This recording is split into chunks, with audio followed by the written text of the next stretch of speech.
Hello, everyone, and welcome to today's webinar, Putting Serological SARS CoV-2 Testing into Context. I'm Alexis Krause of LabRoots, and I'll be your moderator for today's event. Today's educational web seminar is presented by LabRoots and brought to you by Bio-Rad Laboratories. To learn more about our sponsor, please visit their website at biorad.com.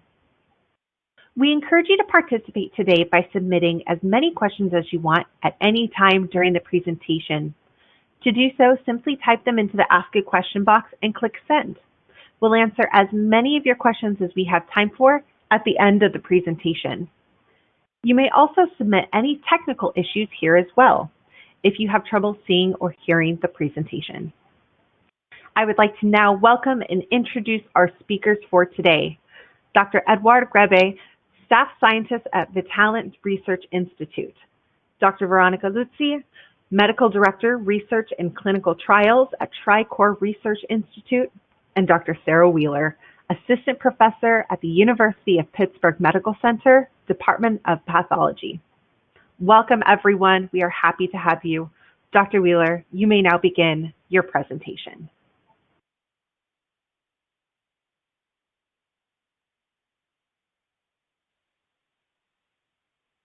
Thank you for that kind introduction. My name is Dr. Sarah Wheeler, and I'm going to be talking a little bit about how we're using serologic testing for SARS-CoV-2 currently in the clinical laboratory. So first, just a little overview of what we mean when we're talking about SARS-CoV-2 serologic testing. So what are we measuring? We're measuring the body's immune response or antibodies that are being created against both the vaccine and SARS-CoV-2, specifically against some of the antigens or four key antigens that are present in SARS-CoV-2. So you can see here at the very top of the screen, receptor binding domain is one of those antigens that we use. That's present in both vaccine and disease and is actually what's required to be able to get the virus into cells. And so it correlates quite well with neutralizing antibodies. The other two antigens that we use are actually two subunits of the spike protein, representing the C and N terminals of that protein. And they're S1, spike 1, and S2, spike 2. And those are present in both vaccine and disease. And again, when I refer to vaccine in this presentation, I'll be referring to, as of April 2021, the USA EUA vaccine. And then finally, the fourth is nucleocapsid, which is a protein present inside the SARS-CoV-2 envelope, and that's present in disease only. It's not currently present in any of the vaccines. And so if a patient comes up positive for antibodies against nucleocapsid, it's indicative of exposure to SARS-CoV-2. With any of the other antigens, S1, S2, or RBD, the patient could have been vaccinated or exposed to SARS-CoV-2. So what does serology look like now as we move into this post-vaccine world? Things have gotten a little more complicated when we look at serology.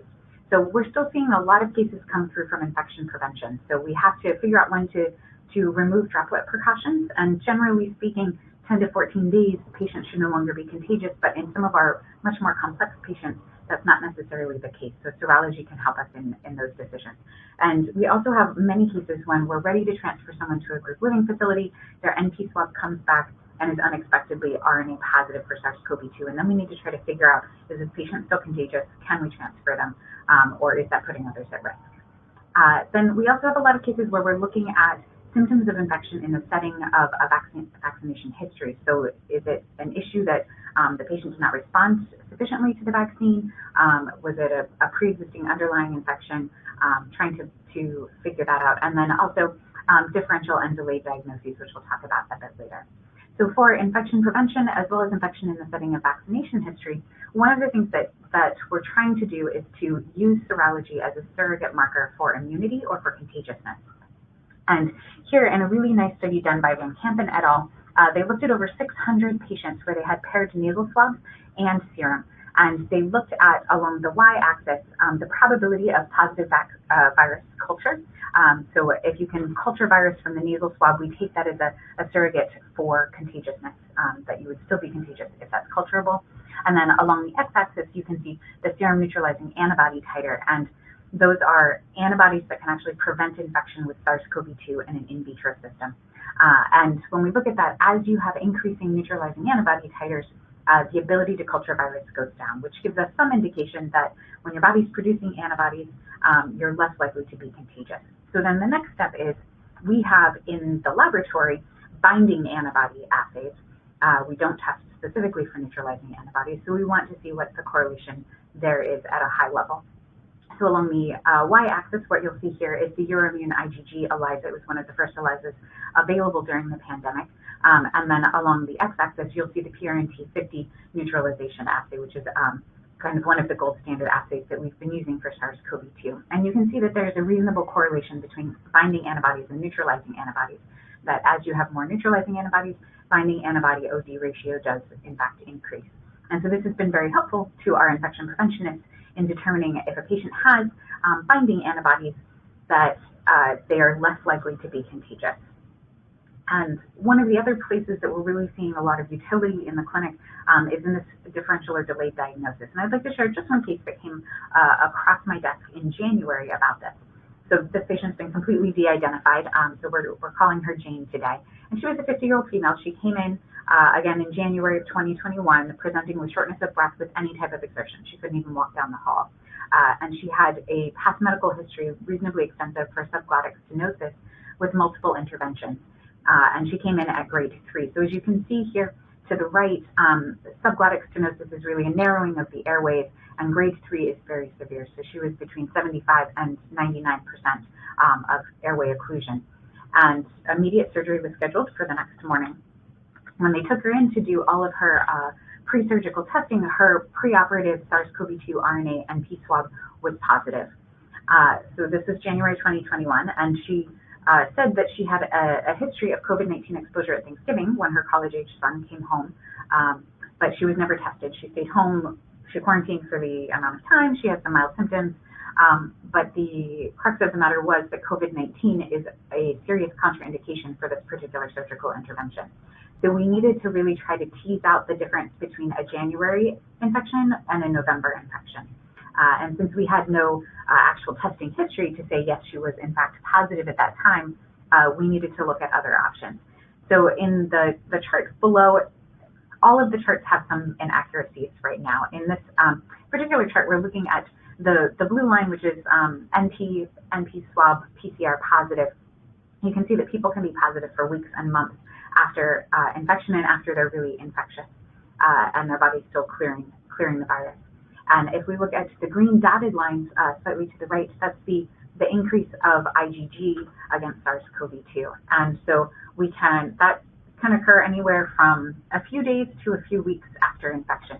So if she has reasonable levels of IgG, then we can infer that the infection has not been an acute infection, it has not recently happened. It was likely from her Thanksgiving infection. And so it did turn out that she was highly reactive by serology. She was actually above the measurable range of our in-house serology assay at the time. So she was able to successfully have her surgery and intervention, which was very exciting for her, and has since recovered very well. So a few other things that we're anticipating as we continue in this mass vaccination. One of the things that has come up, and there was a lot of talk about it last summer, and we're seeing some revival of it, is this idea of immunity passports, that we test everyone to see if they have antibodies. And for many reasons, we decided that was a bad idea, and I think we will continue to think that's a bad idea. So we're not really anticipating seeing a test everyone scenario necessarily, but there are a lot of lessons that we can pull from hepatitis B and MMRV. So just as a reminder, hepatitis B is a very effective vaccine, anywhere from 80 to 100%. It's a bit population dependent. It's a series of vaccines. It's not just a single vaccine. And one of the things that's interesting about hepatitis B is that when we test for the antibody response, when we test serologic titers disappear quite quickly after successful vaccination. However, the cellular immunity of the patient persists. And so when they are re-challenged with hepatitis B, they will immediately see an increase in their antibodies, as we can see with if we give a booster vaccine. So the fact that their antibody titers wane significantly to below detectable levels with time really is not a reflection of how successful the hepatitis B series has been. On the flip side, MMRV, MMR is the vaccine that many people have gotten in 2 doses, is 97% effective against measles, 88% against mumps. And those titers do tend to stay in detectable levels even through adulthood, and levels that are indicative of continuing immunity. So how we currently use these serologies is reflective of how we're likely to be using SARS-CoV-2 serologies in the future.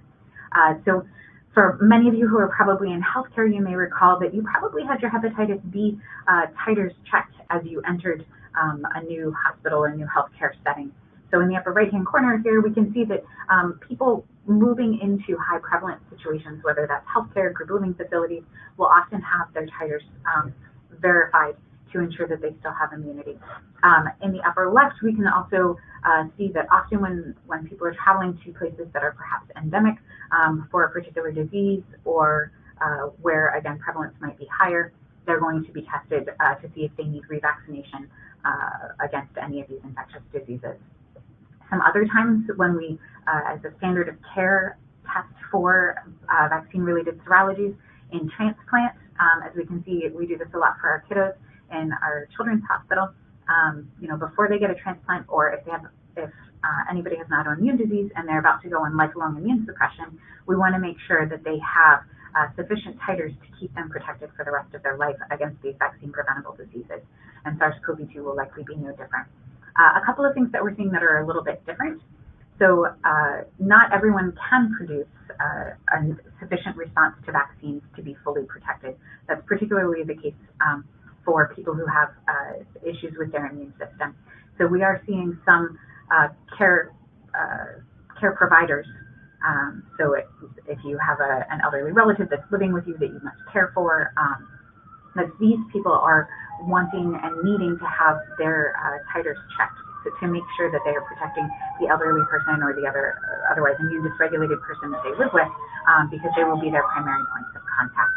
And then kind of this unique thing that we're seeing with COVID-19 is that we also have what I call psychological testing. So there's been a lot of anxiety around COVID-19, and understanding that your body has produced antibodies and is therefore somewhat protected against COVID-19 is a psychological boon to many people. So we are seeing people that are coming in and just want to have their titers checked. And I think we'll continue seeing some level of that happening as well. But we still have a lot to learn, as is always the case. One of the things we're looking at are really trying to nail down some immunity surrogates, some things that are easily measurable that indicate immunity, trying to understand how long immunity will last. Understanding the pediatric immune response, there's still so much that we don't understand about that. Seroprevalence studies are underway. There are a lot of limitations to those, again, as the vaccine has come out, and we talked about many of the antigens overlap. And so if you're trying to figure out if your healthcare workers have been exposed, but they've also already been vaccinated, we need ways to be able to tease out vaccine versus natural disease exposure. And there are some special populations that we should consider, again, because pediatrics has a differential immune response. Looking at seroprevalence for them can often be difficult. And then really also trying to come up with some markers for immunity for vaccine and natural disease. So having all of this happening in our hospital, we wanted to assess a way that we could look at both vaccine and natural disease immunologic response. And so the multiplex assay from Bio-Rad against SARS-CoV-2 IgG was very attractive for that reason. And we did an initial validation of it using 3 different cohorts of samples which we had available to us to see if this would meet our clinical needs. So we did, we had already a cohort of comparison samples. We had tested on 6 other emergency use authorization platforms that we had brought through the laboratory, and there were 298 specimens available. That cohort of specimens included specificity, serial samples, and sensitivity samples. And then we also had samples which we termed serial samples from patients who had been admitted to the emergency department and subsequently kept as inpatients. We were able to keep those as remnants, and that allowed us to look at increases in titers over time to verify the semi-quantitative nature of the assay. And then we also had some routine run specimens. So these were specimens that came in, they had SARS-CoV-2 antibodies ordered as part of their clinical care, and that allowed us to assess a larger number of sensitivity as well as samples as well as general concordance. So the assays that we had available in-house, the Bio-Rad assay, which looks at 4 antigens, RBD, S1, S2, and nucleocapsid, following that, we have three RBD assays. We have the Beckman assay, which is specifically against IgG. The Siemens assays for the Centaur and the Vista, the CoV2T assays are both total antibody assays, again, against RBD. The Euroimmune ELISAs, which were some of the first that came on the market, so there is a lot of literature for us to compare to. We have both their IgG and IgA, which were manual ELISAs against the spike 1 subunit. And then the only other nucleocapsid assay which we had besides the Bio-Rad is the Roche Alexis anti-SARS CoV-2 assay, again being a nucleocapsid assay for total antibodies. When we looked at specificity, we had 170 specimens that were enriched for autoimmunity as well as other infectious diseases, as you can see here to the left. Of note, RVPE is kind of a non-standard abbreviation. That is our respiratory viral panel, which is actually done from an NP swab. And all of these samples were collected before SARS-CoV-2 was geographically present in the area of University of Pittsburgh Medical Center, but it was present in the U.S. And as you can see, we had 100% specificity for both spike 2 and nucleocapsid IgG, and we had one cross-reactive sample for RBD and spike 1 S1. Giving us 99.4% specificity. That particular sample for RVPE was positive for the common coronaviruses and was actually reactive by 3 of our 6 other assays. So we do have a suspicion that this could be a true positive. There was no PCR available at the time that these samples were being collected, so there's no real way for us to tell. However, spike 2 and nucleocapsid are actually the areas that have the highest level of conservation with the common coronaviruses. RBD and spike 1 actually have very little conserved sequence with the common coronaviruses, which further makes us think that this could not be cross-reactivity, but actually be true positivity. When we looked at sensitivity, this is a little bit busy. If you look on the y-axis, you'll see RBD, nucleocapsid S1 and S2 units per mil have been assessed in a logarithmic scale so that we can actually see the resolution a bit better. And then days from symptom onset are along the x-axis. When symptom onset was either unclear, asymptomatic, or they had, say, COPD, which is always symptomatic, we used PCR instead of days from symptom onset. And what you can see is that RBD and S1 their sensitivity reflects each other quite a bit. You can see the seroconversion happening in the first 14 days. Quite well for RBD and S1, with a bit of a lag for nucleocapsid. And S2, actually, many of the samples never produced antibodies to S2 by this assay. If we look at the later time points, greater than 30 days, which it becomes very important for our assessment of convalescent plasma and for seroprevalence studies, you can see that RBD, nucleocapsid, and S1 all do a reasonable job of having appropriate sensitivity for prior infection. Next, we looked at the qualitative positive agreement between assays. So you can see all of the assays listed here to the left, and it's, again, the platforms that we previously discussed. And then the last row, or rows, are actually the clinical status. So the first column that indicates overall concordance or agreement is if any of the 4 multiplex antigens are positive, then it's considered positive, and that's how we did overall agreement there. You can see that if we look at the overall agreement for all specimens, percentages are quite high. They're greater than 94% for everything except for Euroimmune IgA, which is the only assay that specifically detects IgA. There are very high levels of concordance between the assays that detect RBD and spike 1 in particular.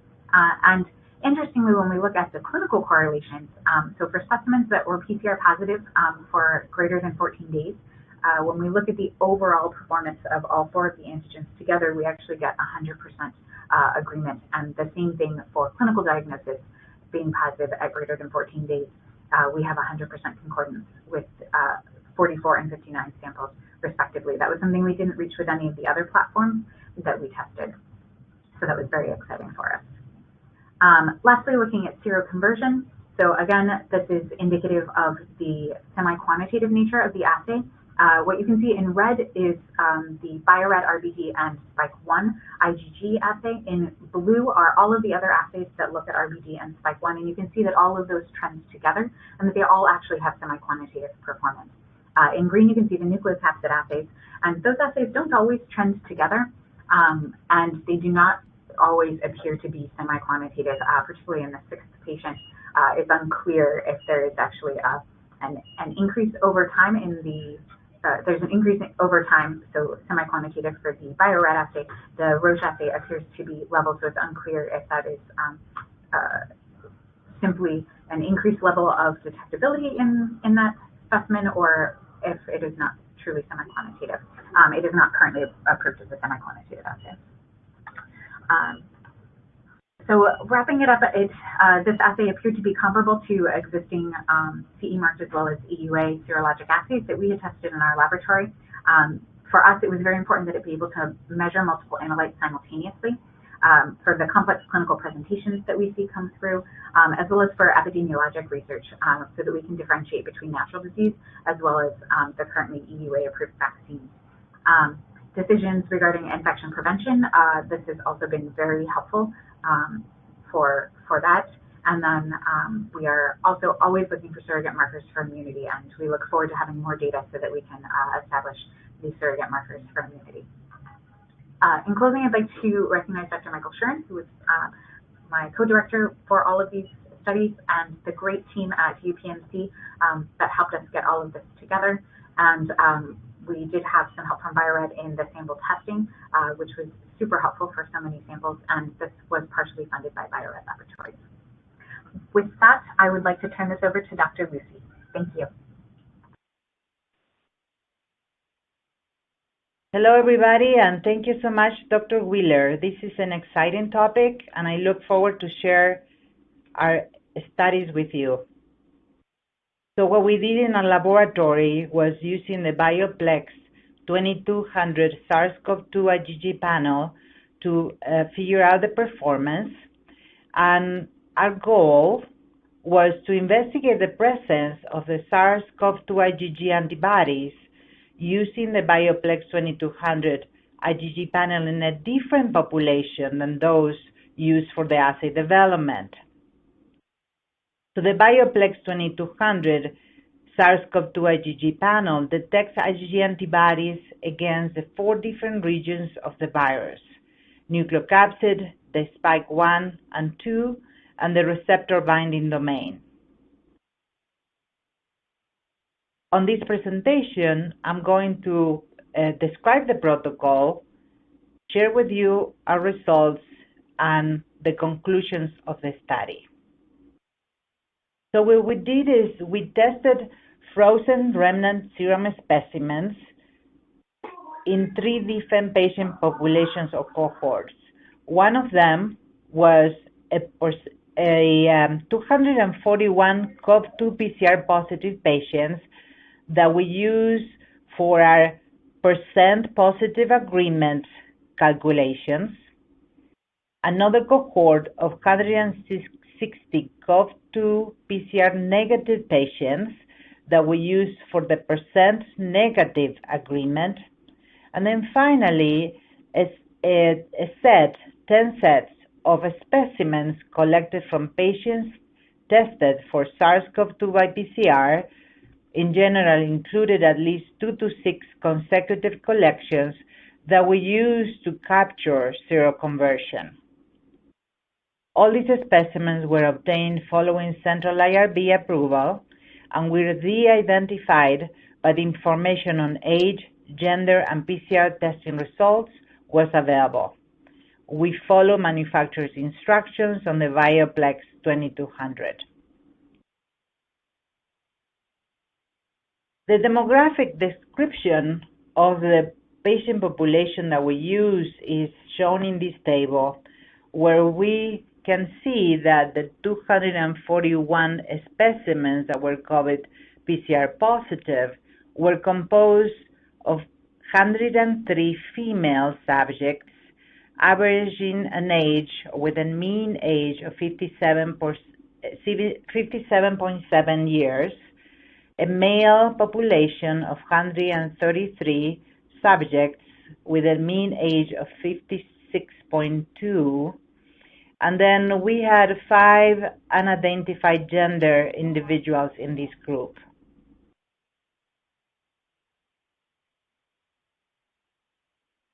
The negative cohort was composed of 100 females with a mean age of 50 years of age and a group of 60 males.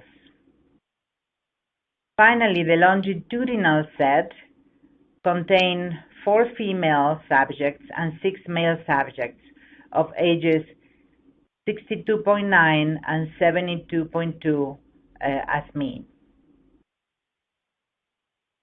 So when we calculated the percent agreement with the SARS-CoV-2 PCR results, or in comparison with the SARS-CoV-2 PCR results, we divided the data in 2 major groups: the calculation for the positive agreement and the calculation for the negative agreement.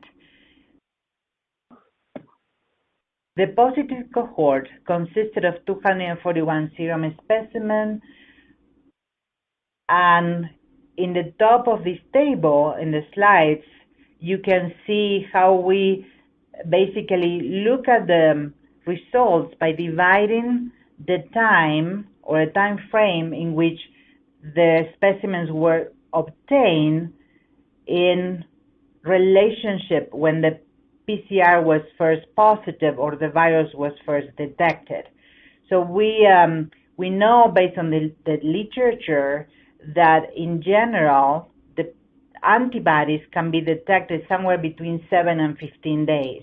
So we created 3 different time frames: less or equal than 7 days, between 8 to 15 days, and somewhere between 16 and 45 days. What we were able to calculate or find out is that the percent positive agreement for those 3 time frames were 62, 88, and 100% respectively for the 7, 8 to 15, and 16 for 45 days time frames. The percent negative agreement is shown at the bottom of the slide and is 97.5%, and it was obtained by looking at the SARS-CoV-2 IgG panel results in the negative SARS-CoV-2 PCR cohort.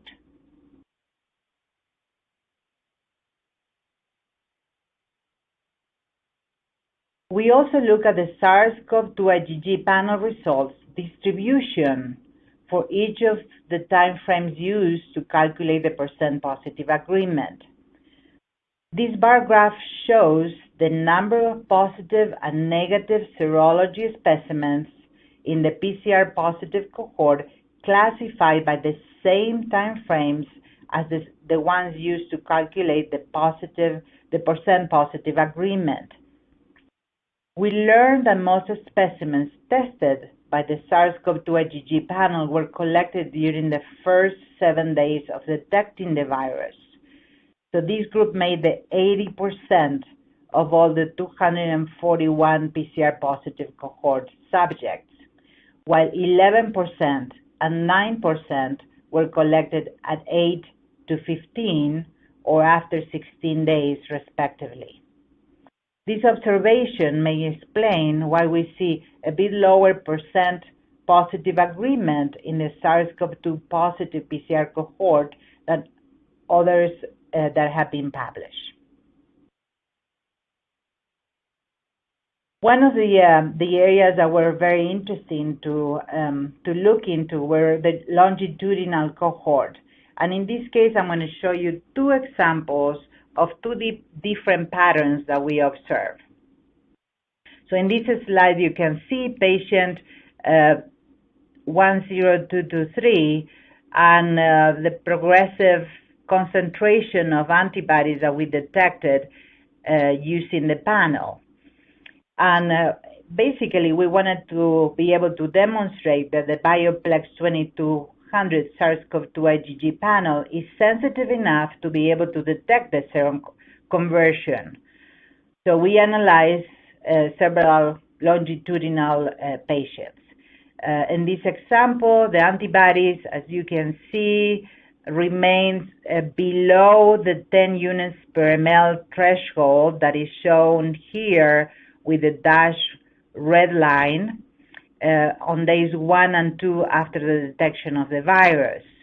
In the next time frame or time point that I'm showing in this graph, you can see the concentration of the antibodies is already elevated, showing a seroconversion. So on days 35 and day 36, you see that concentration being well above the threshold. And interestingly, in this patient, all the antibodies are elevated in the same pattern. What I think is interesting, and that's why I show you this next example of a seroconversion, is that sometimes you may see different patterns. And in this particular case, patient 10238 doesn't show an increase on the nucleocapsid concentration. So that will be your gray line here. So RBD, S1 and S2 are increased after day 20 and remains increased for several days, but the nucleocapsid antibody is never going above the 10 units per ml threshold.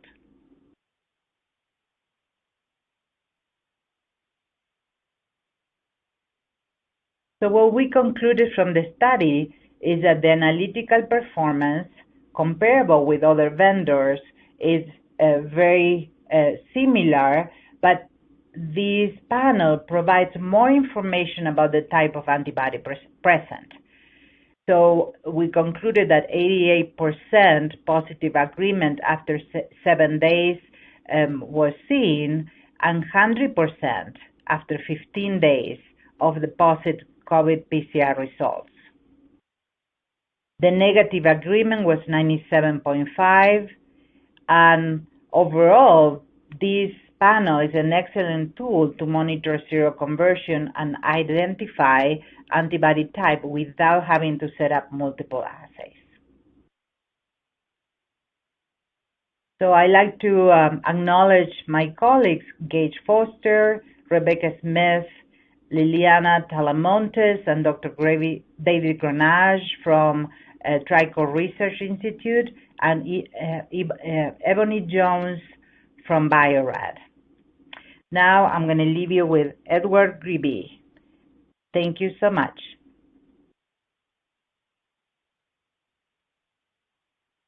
Thank you, Dr. Luzzi. My name is Eduard Grebe, and I will be talking about the comparative evaluation of 21 high-throughput commercially available SARS-CoV-2 serologic assays, with a particular focus on serosurveillance applications. On this slide, we summarize a number of different use cases for serological assays. These include diagnostic applications, characterizing the persistence or breadth of humoral immunity after infection and after vaccination, detection of reinfections, in other words, detecting anamnestic boosting of antibodies, detection of vaccine breakthrough infections, and things like increasingly possible to serotype infections with responses to infections with variants of concern. But the primary focus will be on serosurveillance to estimate cumulative SARS-CoV-2 infection rates or attack rates in populations. A key element of that is discriminating vaccine-induced seropositivity from natural infection. In the United States, where all available vaccines are spike-based, that can be done by combining an anti-spike and anti-nucleocapsid assay. But in some other contexts, whole inactivated virus vaccines are in use, and the problem is a little bit harder to solve. On this slide, we provide a matrix. It's a little bit too detailed to talk through in detail, but essentially identifying the key performance characteristics for different applications. And so for the serosurveillance application, we care greatly about the sensitivity and specificity of the assay, but we also want stable antibody detection over time. Now, many assays, particularly IgG assays, as opposed to the total immunoglobulin antigen sandwich format assays, show rapid waning of reactivity post-infection. And that's a problem for estimating cumulative attack rates. We also care about reproducibility, but not so much quantitative reproducibility for the serosurveillance application. Elements like a broad dynamic range, which may include the capability of performing onboard dilutions on the platform, and quantitative reproducibility matter for some of these other more specialized applications of detecting anamnestic boosting and so forth. On this slide, we provide links to a number of resources that summarize these different use cases and some of the performance characteristics that are relevant. One important resource I want to point out is the FDA's list of serologic assays that have received emergency use authorization in the United States. So this particular study is part of a large CDC-funded program, primarily monitoring SARS-CoV-2 seroprevalence in blood donors in more than 60 locations in the United States. But the first aim of it was to evaluate assays that could be used in serosurveillance, and those are the results that we're reporting on today. This slide, again, is too busy to read, really, but summarizes some characteristics of the assays included in the study. Key points here are that there are multiple formats. The two primary ones are either detection of a specific immunoglobulin class, like IgG, IgA, or IgM, or these antigen sandwich type formats or total immunoglobulin detection assays. And those formats become relevant for some of the performance characteristics. Also, antibodies to multiple antigens are detected, generally either regions of the spike protein, like the receptor binding domain or S1 or S2, and antibodies to nucleocapsid protein. The panel used in this evaluation had a number of components, including an unselected cross-sectional sample of COVID-19 convalescent plasma donations, a longitudinal series with 24 donors followed up over about 14 months with up to 14 serial time points, a single seroconversion panel, blinded replicates for reproducibility analyses, a serial dilution series, a purposely selected set of so-called serosilent cases. So these are qualified CCP donors who nevertheless are negative to anti-SARS-CoV-2 antibodies. And then a significant number of pre-COVID-19 negative controls for estimating specificity. So getting into the performance characteristics of the assays, for sensitivity, for estimating sensitivity, we have a bit of a problem because we don't have a true gold standard available to us here, like documented dates of PCR confirmed infection. However, in the sensitivity analysis, donors did qualify as CCP donors, which means they provided evidence of diagnosed in prior infection that was resolved at the time of first donation. But because of this absence of a true gold standard, we did three different analyses. One, where we defined true positivity as reactivity on at least 3 binding antibody assays. A secondary analysis that defined as positivity any neutralizing activity as determined by the Broad Institute's live virus plaque reduction neutralization assay, and also an analysis based simply on qualifying as a CCP donor. And specificity is based on the negative controls. So the primary sensitivity analysis shows that most of the evaluated assays have very good sensitivity, but there are some exceptions where the sensitivity is significantly poorer. So they're grouped here with the total IG assays on the left, then the IgG assays, then the single IgA assay, and one IgG-IgM combination multiplexed assay to the right. The color coding indicates the antigen target. So anti-spike assays in red, anti-nucleocapsid assays in green, and then the small number of multi-antigen assays indicated in blue. And so here we can see that most of these assays do have sensitivity above 95%, but some, like the Simmons IgG S1-RBD assay and the Beckman-Coulter IgG S1-RBD assay, and a couple of others have significantly lower sensitivity than average in this group. And this includes the single IgA assay that had rather poor sensitivity, perhaps not unexpectedly. I'll just quickly move through the secondary sensitivity analyses. Even when we compare essentially to the presence of neutralization activity, the pattern is very similar. The same assays with lower sensitivity on the primary definition show poorer sensitivity using this definition. And the pattern is also repeated with the more liberal definition of positivity based on qualifying as a CCP donor. When we look at specificity, note that the scale is very different here. And what we're really looking for here is specificity in excess of 99%.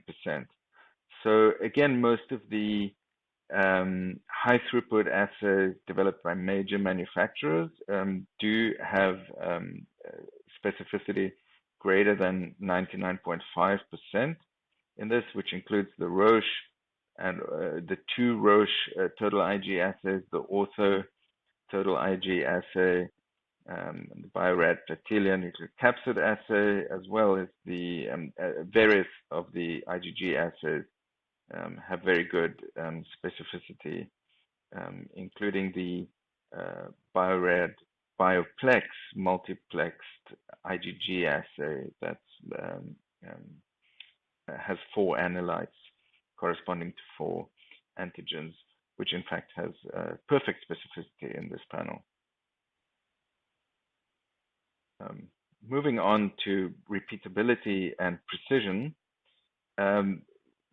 we had some trouble coming up with a good metric of quantitative repeatability that could be summarized easily.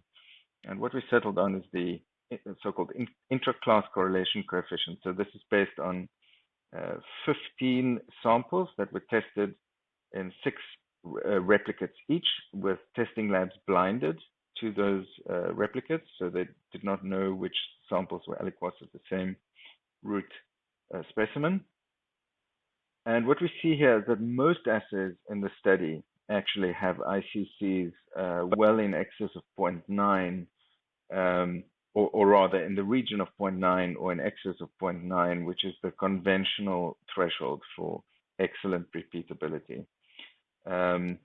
The line at 0.75 indicates the conventional threshold for good repeatability. And there's only one assay in this set, which is the one-tie assay, where the ICC was below 0.75, and that we would characterize as possibly inadequate quantitative reproducibility. I will avoid explaining the concept of the ICC in too much detail in the interests of time, but it essentially measures the proportion of the variation across those 90 samples tested that comes from between sample variability. And so a perfect assay would always return the same result on the same sample, and 100% of the variation would come from between sample variability. This slide here shows coefficients of variation for all 15 of those replicate tested samples for each of the assays, and this is provided really for reference purposes. Moving to dilutional performance, which is only relevant in some niche applications. For that reason, I will only show some examples and not the analysis for each of the assays included in the study. But really the key message here is that some assays, and one example is the ortho-vitreous total IG anti-spike assay, that is the primary screening assay in the mass BD serosurveillance program, really has very good linear dilutional response throughout the range of reactivities. In these plots, we are plotting the expected reactivity against the observed reactivity. The expected reactivity is defined by replicate testing of the neat samples. There are 5 of them. They're by definition on the diagonal line. So you'll see them in the top right corner. And dividing that average reactivity over 5 repeats by the dilution factor gives us the expected reactivity. And so perfect performance here would be all of the colored dots being on that diagonal line as well. And what we notice is that assays with very broad dynamic range tend to have a good linear response, including below the assay cutoff for positivity or reactivity. But what is more typical, even in relatively high dynamic range assays, is that there's a linear response in the region of the cutoff, above the cutoff and a little bit below the cutoff, and then a flattening out where that linear response breaks down, indicating that if you were trying to quantify reactivity in at very low reactivity levels, there's a natural boundary to how far you can take that. And here we see on 2 analytes of the bioplex multiplexed assay, the same pattern, a linear response, including below the assay cutoff, but a flattening out at a certain level, which would be the level at which you would stop interpreting dilutional data, characterizing low-level reactivity. Now, a critical component of the study is to characterize assays in terms of the durability of antibody detection over time. So I won't say too much about the methods, except to say that our primary analysis is based on linear mixed effects regression models, in which there are donor-specific intercepts and slopes, but also a population average intercept and slope.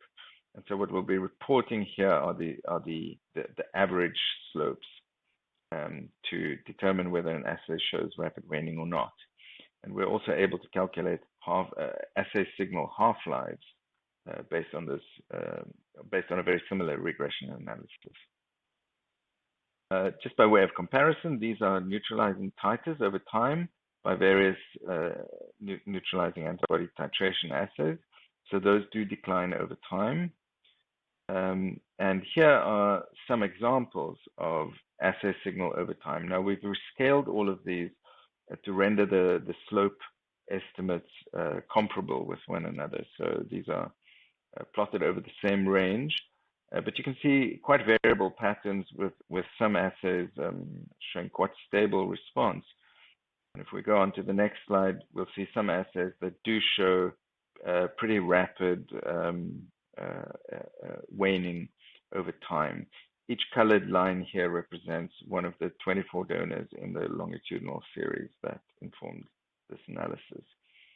So summarizing that information based on the slopes from the regression modeling, we noticed that the antigen sandwich total IG format assays tend to have stable reactivity over time. In fact, the only ones in that group where we can distinguish the slope from 0, we in fact see increasing reactivity over time with the ortho total IG assay. Most of the IgG assays, and here I should point out that the bioplex assay individual analytes are plotted separately. Most of them show waning over time, but at different rates. And the antinucleocapsid IgG assays tend to wane faster than the anti-spike nucleocapsid anti-spike IgG assays.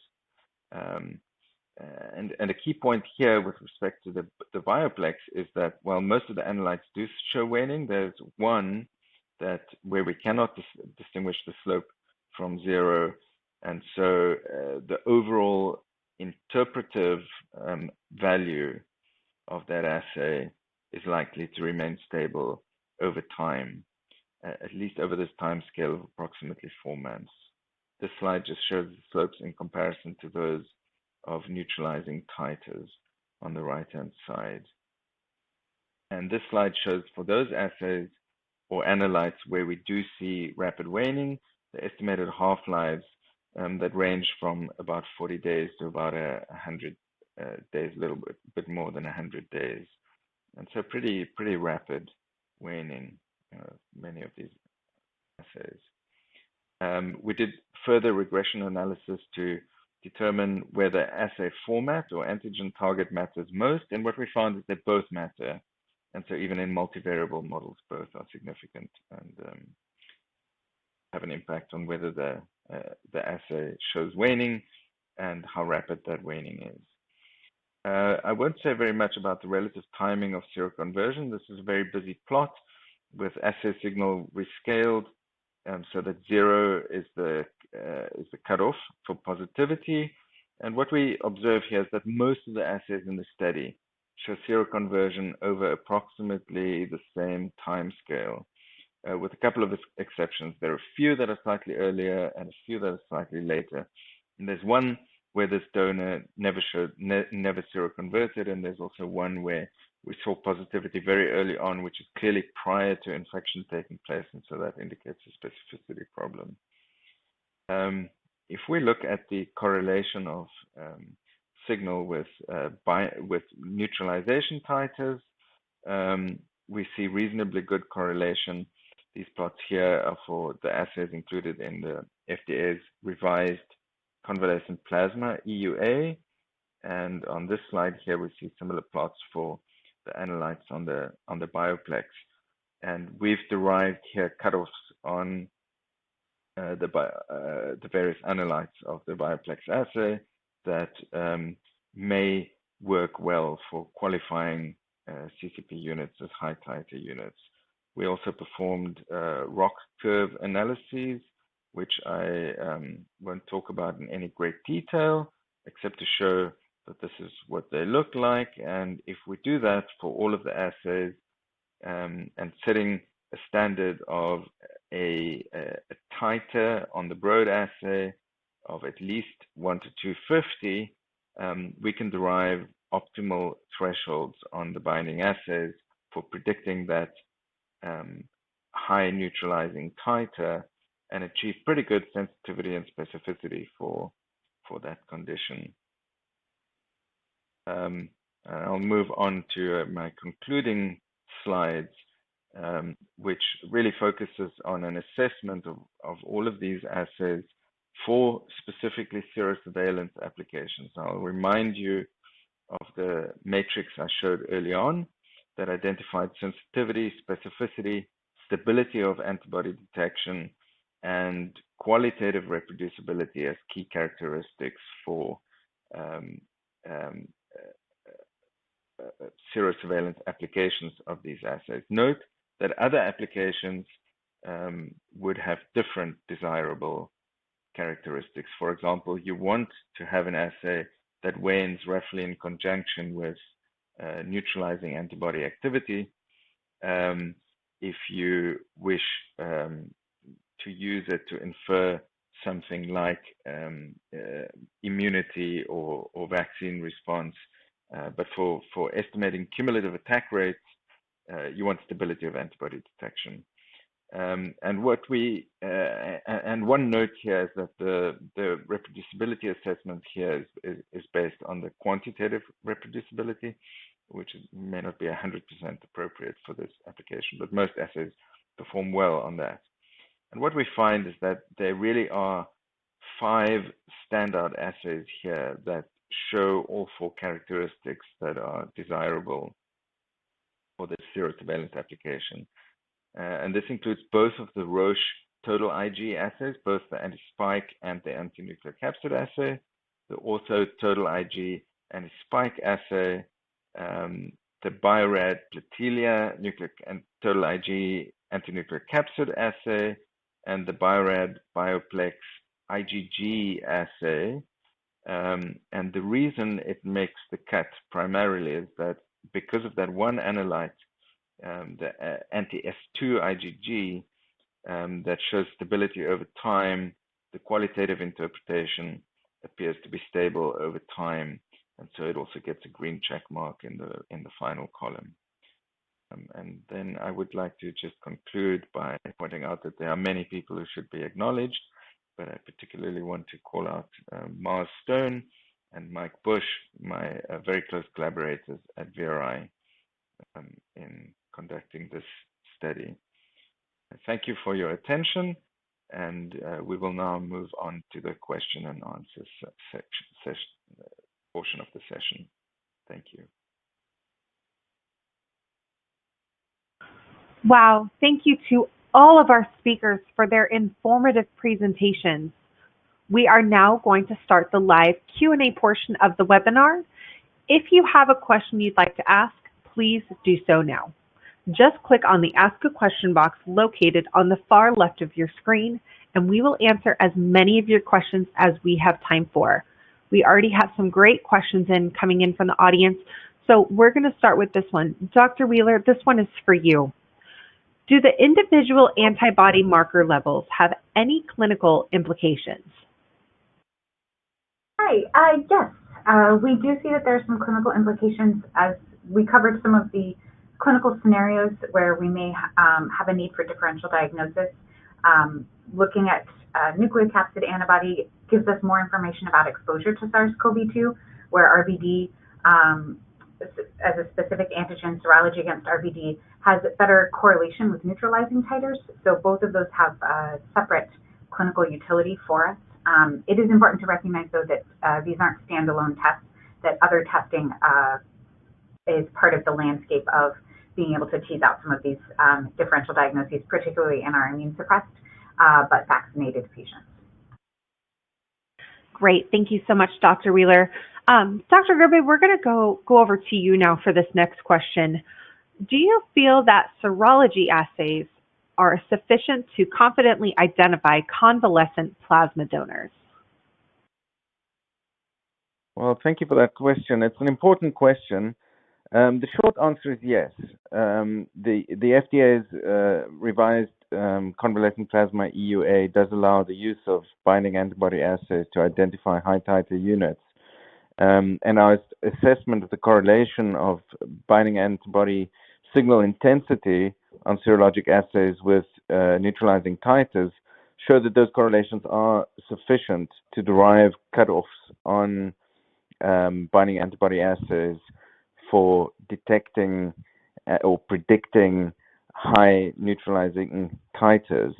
An important caveat is that the thresholds that we're able to detect can achieve very high specificity or negative % agreement and very high positive predictive values, but they have relatively low negative predictive values. And so there is a definite loss of true high titer units that are not successfully identified using binding antibody proxy signals.